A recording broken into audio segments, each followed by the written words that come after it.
How do you organize 10,000 emails in one short session? We'll find out from a professional organizer today on Keeping You Organized.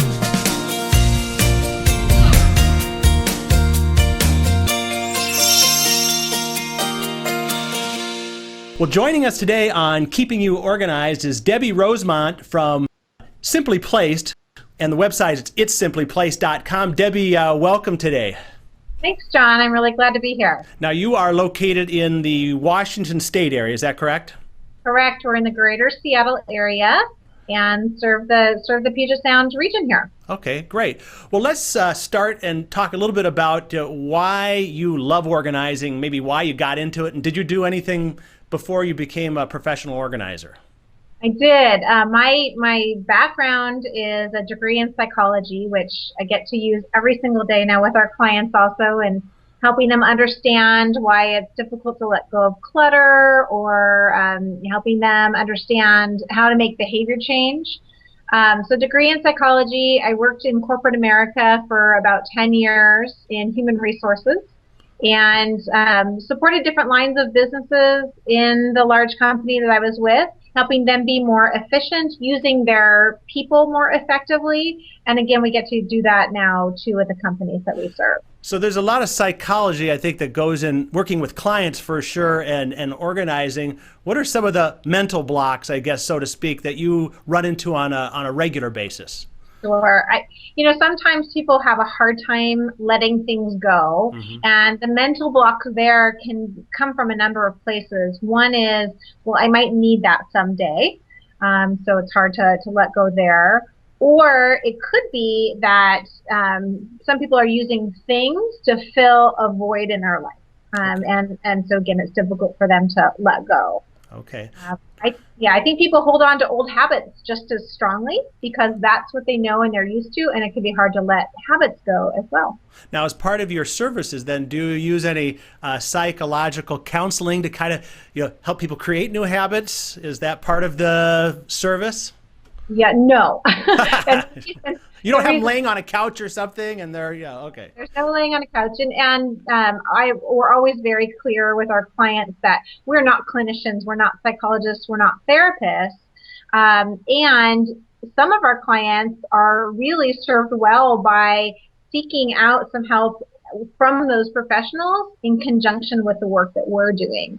So, we can say we can help people work on the outside while they work on the inside, but we don't serve a counseling role. We do consulting and coaching, but not counseling. So Does that make sense? Oh, yeah, that makes a lot of sense. And, you don't want to scare anybody away that, you're trying to read their mind or anything. But, well, let's talk about your practice, because you have several organizers on staff. Is that correct? I mean, you're several different people, and you kind of match people up based on the client that you're working with? We do, yeah. So we're a team of 6 right now, and we want to make sure that we listen very carefully about what a client's needs are and make sure that we have an organizer working with them that has the skills and the expertise and sometimes a personality fit that we know is going to be successful in that situation. So some of our organizers work strictly in the residential setting, some in the corporate setting, and we want to make sure to make a good match there. Now, what was the magic moment in your life when you said, you know what, I love organizing? I mean, is this something you've done a long time, your whole life? Are people born with this, or is it something is it a learned skill? I mean, what's your philosophy on that? I can tell you my own experience and then something a little different with a couple of my team members, but I don't know about born organized, but I was raised in a very organized home and saw systems and habits that I knew made life easier, modeled for me by my parents, and just kind of embraced that. As a child, I would sort my school supplies and did games that some might have not found so thrilling, like playing school or playing office, where again I got to organize and categorize and make sense out of my play world. So for me, it was something that I've been doing since childhood. Now, I have members on my team who were not born organized, who came to find organization being helpful later in life and learned the skills. And that's great too, because they can really relate to our clients for whom disorganization is also not natural, doesn't come firsthand, and they can help them understand how they changed and how they were able to adopt some new things. So I like both perspectives. Yeah, that's good. How about maybe describing, you don't have to give names, but like different maybe characteristics of some of your organizers? Like would some be more, what would make them different and make you assign them maybe to a particular account, or some more specialize in something, or what are those differences like when you're doing that matchup? Yeah, I've got some who have also had corporate experience and understand the business world. One of my organizers has a degree in organizational development and really works well with companies who want to look at making changes and change management. So that's a great match for some of our business clients. I have another organizer who doesn't have that same corporate background, but she is a mom of 3 kids of varying age. She works wonderfully with our busy family clients and helping set up systems that make kids successful, organized for school success, and meal planning and laundry systems, and organizing in the home so that it's easier to get out the door fast, because she can draw on her personal experience there. So there's a couple of examples. Well, now for you personally, what's been one of your favorite kind of clients to work with, or an area maybe that you just said when you're done with that job, boy, I just loved working with that client? You don't have to give their name or anything, but what kind of organizing did you do, and describe that? Sure. I can think of a couple of different examples, and I'll give you one that's residential and one that's more commercial. Okay. On the commercial side, I worked with an employee at a large company who is an executive assistant to the chief technology officer, and she had tens of thousands of emails in her inbox. Oh, and together we dealt with the email. We gave her a system for more effectively managing her email rather than ignoring it. And when we were finished, she had an inbox which was 0, which to go from, well over 12,000 to 0 was, she did a happy dance and made me do it with her, and that was a lot of fun. But she also then had systems where, when I heard back from her, things weren't falling through the cracks anymore. She got accolades from her boss. She was better able to serve their clients. It just made me feel fantastic, and the work came easily, and the solutions were pretty easy as far as I was concerned. So that was I just loved that type of work. So for me, it's consulting and doing group training on email management and time management and productivity, workplace organization. On a residential setting, our team gets involved because we have a team. We'll do larger projects like an unpack and put away to help somebody have an organized move. So we worked with a client about 2 years ago who had just moved into the Seattle area, and she was a mom of 4 kids and was 37 weeks pregnant. Oh boy. So really, and her husband had been moved for business and was very busy with business travel and that sort of thing, and she had a home full of boxes. So we were able to, as a team, get her unpacked and put away in an organized fashion where she could find things easily, and life was just easier in a matter of days. Where, left on her own to do that with 4 young kids, they were ages 8 and under. Oh boy. And 57 weeks pregnant, there's no way that would have happened. So, we heard things from her that just, life-changing, were her angels, that sort of thing. And again, you can't beat that kind of feedback. Right. Well, what made you get into professional organizing? And I know you've been involved a lot with NAPO. How does NAPO kind of play into your professional organizing life? Sure. I got into organizing because I was looking for some way that I could make a difference in people's lives. I wanted to be able to see people who had goals and wanted to reach potential but had some stumbling blocks in the way or were suffering the cost of disorganization make a difference.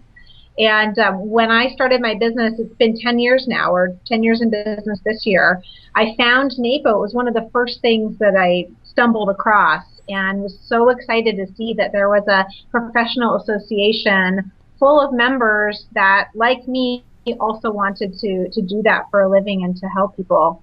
So NAPO has played a great role. I attend the annual conferences every year and have done that since 2005. They're a great place for education, for networking, getting new ideas, seeing new products, and really being able to bring more value back each year to the clients that we serve. Mm-hmm. I think NAPO is also a fantastic place just for our own professional training and development. There's some great courses. There's opportunities to be involved like any association on committees and to interact with others who might share common challenges and opportunities. Great, great. Hey, we're going to take a quick little break here. When we come back, I want to talk a little bit about some more of your projects. And also, I want to have you think about this while we're at the break about kind of this merging of technology and paper and physical stuff and virtual stuff. So we'll touch on that with Debbie Rosemont from Simply Placed when we come back on Keeping You Organized. Nearly 1 in every 8 women in the U.S. will be diagnosed with breast cancer during their lifetime. While researchers work tirelessly to find new ways to fight this disease, a cure has not been found. Show your support for the fight against breast cancer with breast cancer awareness organizing products from Smead. A portion of the proceeds from the sales of specially marked pink products will be donated to support breast cancer research. Breast cancer awareness products include pink Super Tab file folders, stadium files, tag-along mini organizers, and pink expanding wallets. Use the breast cancer awareness products from Smead to get organized and support breast cancer research at the same time. Smead, keeping you organized. We're back now on Keeping You Organized with Debbie Rosemont from Simply Placed. Your website, it's simplyplaced.com, located in Washington area, Washington State. And Debbie, you're kind of up there, that technology hub where we got Microsoft. And so I'm sure you've seen a lot of kind of, especially since you've been involved for 10 years in organizing, just this kind of maybe merging of technology and traditional kind of organizing. At Smead we do paper and files and things like that, and we're wondering, how is the electronic and the physical organizing working together? Do you have some thoughts on that? I do. You know what? I think about when I was in my corporate career, before I did this, there was the push to go paperless, and everyone was looking to simplify by going paperless, and clearly that hasn't happened in today's working world. There's more paper now than ever. So I think even though there is technology which can offer some convenience, some speed of doing things, some increased ways to communicate, we still need to have paper-based systems as well to deal with the paper that we have. So I think where those two can combine and work together, for example, a paper filing system that's mirrored by a similar electronic filing system can go that step further to help people finding what they need when they need it in the workplace. So I think, a lot of people want a quick, easy technological fix to a problem. Yes. And unfortunately, even if an app exists or a program exists or the technology exists, if they don't have good foundational low-tech habits and systems in place, they're not going to be successful with that technology. So there's still people involved, isn't there? Yes. There are still people, there is still paper. So yes. That's why when we're doing paper systems, products like Smead's are really helpful in containing and in making the system user-friendly, and especially when we're dealing with multiple users too. Right. Well, let's take a moment and talk about your own personal productivity habits. How do you get it all done? How does Debbie do it on a day-to-day basis? Do you have the high-tech electric planner, or do you have the paper system? How do you do your top 2 or 3 priorities every day? What's your secret? Well, I use a combination. There is still paper in my office and in my life as well, so I have a traditional paper filing system. However, I also am a big proponent of Outlook. I use Outlook to help manage my calendar, our team's calendar, as well as contacts and tasks.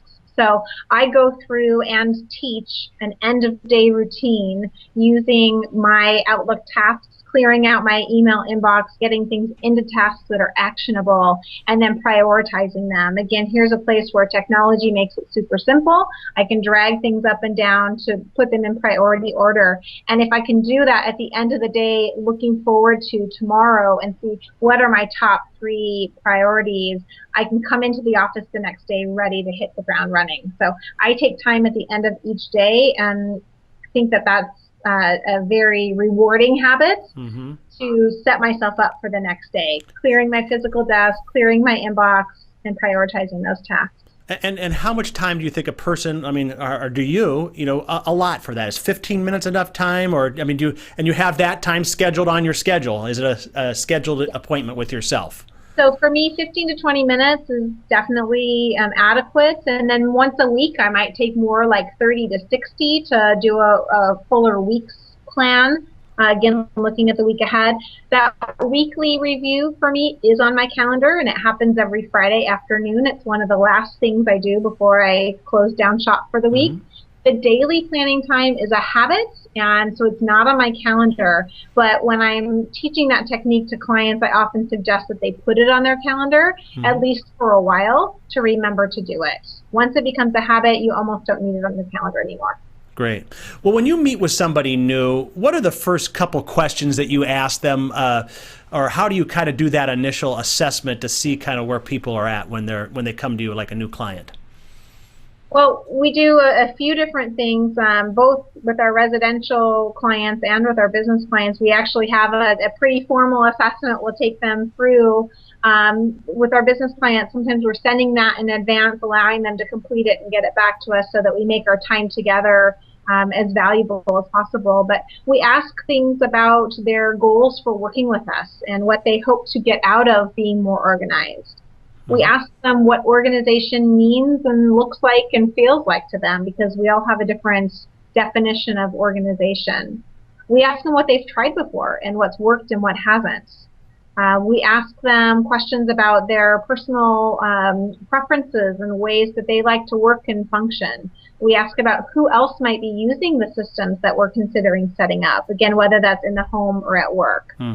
So there's a few examples of questions, but I think that the biggest thing is really understanding their what brought them to want to work with us. So getting to know what caused any disorganization or caused challenges with time management, and then hearing about their goals so that we can go from that point A to point B. Without using names, what has been your biggest organizational challenge or client that you've maybe run into, and when you said, oh boy, I'm not even sure this one's, I'm sure there's a couple doozies like that, right? What comes to mind when we talk about that?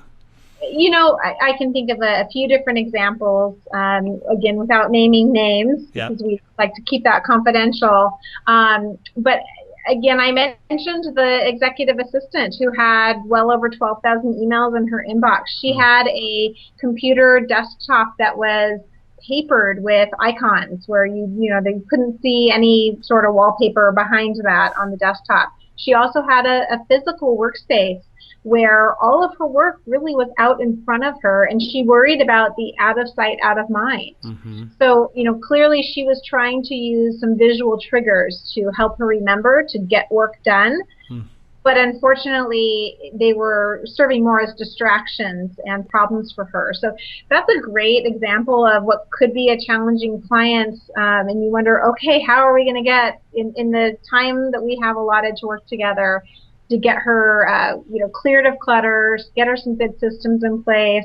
And again, because she was a willing participant and ready to make some changes, we have a lot of success there. How long did that particular client take to, and I'm sure you probably have some follow-up stuff after you've done the initial setup, right?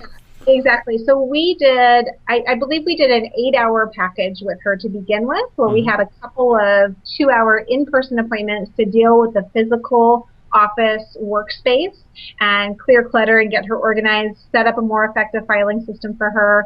And then we had another session where we dealt just with the email, and another where we dealt with electronic organization unrelated to email. And then we did a couple follow-ups. Oh, that's great. So yeah, you just love those deals. I was envisioning her, if she had all that stuff, she probably also had a note on her door that said, get organized someday. Right, Maybe. right.